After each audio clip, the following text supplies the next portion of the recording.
നമ്മളെ നിയമസഭയിലേക്ക് പോവുകയാണ്. ക്ഷേമ പെൻഷനുമായി ബന്ധപ്പെട്ട ചട്ടം 300 അനുസരിച്ച് മുഖ്യമന്ത്രി സംസാരിക്കുകയാണ്. കേൾക്കാം. നിലവിലില്ല എന്ന് സർക്കാർ വകുപ്പുകൾ ഉറപ്പുവരുന്നു.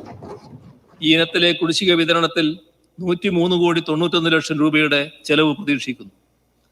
മേൽപ്പറഞ്ഞ കുടിശ്ശിക തുകകൾ 2024-25 സാമ്പത്തിക വർഷത്തിൽ തന്നെ വിതരണം ചെയ്യാനാണ് സർക്കാർ ലക്ഷ്യമിടുന്നത്.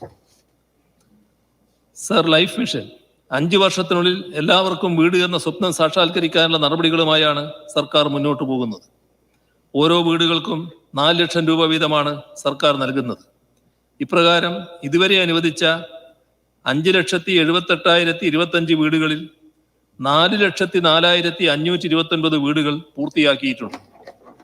PMAY അർബൻ പദ്ധതി പ്രകാരം 83,261 വീടുകൾക്ക് 1,50,000 രൂപ വീതവും, PMAY റൂറൽ പ്രകാരം 33,375 വീടുകൾക്ക് 72,000 രൂപ വീതവും കേന്ദ്ര ഫണ്ട് ലഭിച്ചിട്ടുണ്ട്. കേന്ദ്ര സഹായത്തോടെ നിർമ്മിച്ച 1,16,636 വീടുകൾക്ക് ആകെ കേന്ദ്ര സഹായം 1,489 കോടി 20 ലക്ഷം രൂപയാണ്. ഇത്രയും വീടുകൾക്ക് ആവശ്യമായ ബാക്കി തുകയായ 3,176 കോടി 20 ലക്ഷം രൂപ സംസ്ഥാന സർക്കാരാണ് അനുവദിച്ചത്. കേന്ദ്ര വിഹിതത്തോടൊപ്പം സംസ്ഥാന സർക്കാർ നൽകുന്ന വീതം കൂടി വിനിയോഗിച്ചാണ് ഈ വീടുകൾ പൂർത്തിയാക്കിയിട്ടുള്ളത്. 2,87,893 വീടുകൾ നിർമ്മിക്കാനുള്ള മുഴുവൻ തുകയും നൽകിയത് സംസ്ഥാന സർക്കാരാണ്.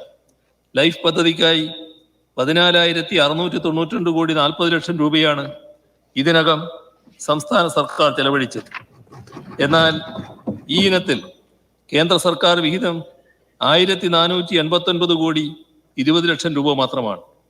അതായത് ലൈഫ് പദ്ധതി പ്രകാരം അനുവദിക്കുന്ന ഭൂരിപക്ഷം വീടുകൾക്കും സംസ്ഥാന സർക്കാരാണ് മുഴുവൻ തുകയും അനുവദിക്കുന്നത്. എന്നാൽ ഇപ്രകാരം നിർമ്മിക്കുന്ന എല്ലാ വീടുകളെയും കേന്ദ്ര സർക്കാരിൻ്റെതാക്കി ബ്രാൻഡ് ചെയ്യണമെന്നും PMAYയുടെ ലോഗോ വീടുകളിൽ പ്രദർശിപ്പിക്കണമെന്നുമാണ് കേന്ദ്ര സർക്കാർ ആവശ്യപ്പെടുന്നത്. ഈ നിലപാട് അംഗീകരിക്കാൻ കഴിയില്ലെന്ന് സംസ്ഥാന സർക്കാർ ഇതിനകം തന്നെ വ്യക്തമാക്കിയിട്ടുണ്ട്. ലൈഫ് പദ്ധതിയിലൂടെ 5 ലക്ഷം വീടുകൾ പൂർത്തീകരിക്കാനാണ് സർക്കാർ ലക്ഷ്യമിടുന്നത്. ഇതിനാവശ്യമായ തുക അനുവദിക്കുന്നതിനുള്ള നടപടികൾ സ്വീകരിച്ചു വരികയാണ്.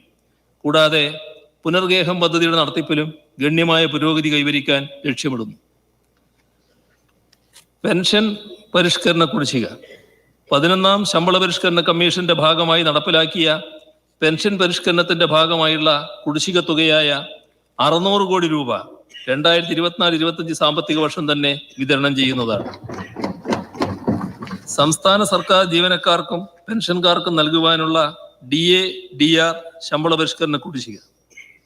സംസ്ഥാന സർക്കാർ ജീവനക്കാർക്ക് കോവിഡ് കാലത്തെ സാമ്പത്തിക പ്രതിസന്ധികൾക്കിടയിലും മെച്ചപ്പെട്ട ശമ്പള പരിഷ്കരണം നടപ്പാക്കുകയും DA ഉറപ്പാക്കുകയും DA ഉൾപ്പെടെയുള്ള ആനുകൂല്യങ്ങൾ 2021-22 സാമ്പത്തിക വർഷത്തിന്റെ തുടക്കത്തിൽ തന്നെ പണമായി നൽകുകയും ചെയ്തു. പക്ഷേ തുടക്കത്തിൽ തന്നെ വിശദീകരിച്ച കേന്ദ്രത്തിന്റെ പ്രതികൂല സമീപനം കാരണം കേരളം നേരിട്ട അസാധാരണമായ പണഞ്ഞെരുക്കം, ശമ്പള പെൻഷൻ പരിഷ്കരണ കുടിശ്ശികകളും ജീവനക്കാർക്കുള്ള ക്ഷാമബത്ത, പെൻഷൻകാർക്കുള്ള DNS റിലീഫ് എന്നിവയുടെ വിതരണത്തിൽ കുടിശ്ശിക വരാനിടയാക്കിയിട്ടുണ്ട്. ഈ കുടിശ്ശിക നിവാരണം ചെയ്യണമെന്നാണ് സർക്കാർ ലക്ഷ്യമിടുന്നത്. ജീവനക്കാർക്കും പെൻഷൻകാർക്കും 1 ഗഡു DA, DR ഏപ്രിൽ 2024 വിതരണം ചെയ്തിട്ടുണ്ട്. 2021 ജനുവരി 1 മുതൽ 2024-25 സാമ്പത്തിക വർഷത്തിന്റെ തുടക്കം വരെ 7 ഗഡു DA, DR ആണ് കുടിശ്ശികയായി വന്നിട്ടുള്ളത്. ശമ്പള പരിഷ്കരണ കുടിശ്ശികയും സർക്കാർ ജീവനക്കാർക്ക് നൽകാനുണ്ട്.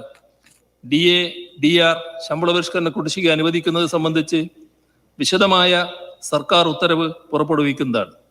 2024-25 സാമ്പത്തിക വർഷം മുതൽ പ്രതിവർഷം 2 ഗഡു DA ജീവനക്കാർക്കും പെൻഷൻകാർക്കും അനുവദിക്കാനാണ് സർക്കാർ ഉദ്ദേശിക്കുന്നത്. വയനാട്, ഇടുക്കി, കാസർഗോഡ്, കുട്ടനാട് പാക്കേജുകൾ സംസ്ഥാനത്തെ ചില ജില്ലകളിലെയും പ്രദേശങ്ങളിലെയും സവിശേഷ സാഹചര്യം കണക്കിലെടുത്ത് അവയുടെ വികസനത്തിനായാണ് മേൽപ്പറഞ്ഞ പാക്കേജുകൾ പ്രഖ്യാപിച്ചിട്ടുള്ളത്. ഇവ സമയബന്ധിതമായും കാര്യക്ഷമമായും പൂർത്തിയാക്കാനുള്ള നടപടികളാണ് സർക്കാർ സ്വീകരിക്കുന്നത്. മേൽപ്പറയുന്ന വയനാട്, ഇടുക്കി, കാസർഗോഡ് പാക്കേജുകൾക്കായി 75 കോടി രൂപ വീതം ബജറ്റിൽ വകയിരുത്തിയിട്ടുണ്ട്. കാർഷിക മേഖലയുടെ വളർച്ചയ്ക്കും കർഷക വരുമാനം വർദ്ധിപ്പിക്കുന്നതിനും വേമ്പനാട് കായൽ വ്യവസ്ഥയെ പാരിസ്ഥിതികാഘാതങ്ങളിൽ നിന്ന് സംരക്ഷിക്കുന്നതിനുമായുള്ള കുട്ടനാട് പാക്കേജിലെ പദ്ധതികൾ നടപ്പാക്കുന്നതിനുള്ള പ്രവർത്തനങ്ങളും ഊർജിതമാക്കുന്നതാണ്. ഇതിനായി 2024-25 സാമ്പത്തിക വർഷം 203 കോടി രൂപ വകയിരുത്തിയിട്ടുണ്ട്. ഇടുക്കി ജില്ലയിൽ 16,621 ഹെക്ടറിലുള്ള ഏലം കൃഷിക്ക് സംഭവിച്ചിട്ടുള്ള കൃഷിനാശം കണക്കിലെടുത്ത് ഈ വിഷയം ഇടുക്കി പാക്കേജിൽ ഉൾപ്പെടുത്തി ആനുകൂല്യങ്ങൾ അനുവദിക്കുന്നതിന് നടപടി സ്വീകരിക്കും. 2024-25 സാമ്പത്തിക വർഷത്തിൽ ബന്ധപ്പെട്ട വകുപ്പുകൾ ഇതിനായുള്ള സ്കീമുകൾ സമയബന്ധിതമായി തയ്യാറാക്കി തുക വിനിയോഗിക്കുമെന്ന് പ്രഖ്യാപിക്കുന്നു. എൻഡോസൾഫാൻ ദുരിതബാധിതരായ 1031 പേരെ കാസർഗോഡ് പാക്കേജിന്റെ പരിധിയിൽ ഉൾപ്പെടുത്തി സഹായം അനുവദിക്കാൻ നടപടി സ്വീകരിച്ചിട്ടുണ്ട്. പ്രകൃതിക്ഷോഭങ്ങൾ കാരണം ബാധിക്കപ്പെട്ടിട്ടുള്ള ഗ്രാമീണ റോഡുകളുടെ പുനർനിർമ്മാണത്തിനായി ബജറ്റിൽ വകയിരുത്തിയ 1000 കോടി രൂപ ഈ സാമ്പത്തിക വർഷം തന്നെ സമയബന്ധിതമായ പരിപാടികൾ തയ്യാറാക്കി ചെലവ് ചെയ്യാൻ ഉദ്ദേശിക്കുന്നു. ജൽജീവൻ മിഷൻ പദ്ധതി നടപ്പാക്കുന്നതിനുള്ള ആകെ ചെലവ് 42,000 കോടി രൂപയാണ്. ഇതിൽ തദ്ദേശ സ്ഥാപനങ്ങളുടെ വിഹിതം ഉൾപ്പെടെ 21,000 കോടി രൂപ സംസ്ഥാന സർക്കാരിന്റെ വിഹിതമാണ്. ഇതുവരെയുള്ള പ്രവൃത്തികൾ നടത്തിയ വകയിൽ കരാറുകാർക്കുള്ള കുടിശ്ശിക നൽകാൻ നടപടി സ്വീകരിക്കും. നിലവിൽ നടന്നുവരുന്ന പ്രവൃത്തികൾ 2025 ഒക്ടോബറോടുകൂടി പൂർത്തിയാക്കാനാണ് ഉദ്ദേശിക്കുന്നത്. ജൽജീവൻ മിഷൻ പദ്ധതി നടപ്പാക്കുന്നതിന് ഭാരിച്ച സാമ്പത്തിക ബാധ്യതയാണ് സർക്കാരിന് മേൽ വന്നു ചേരുന്നത്.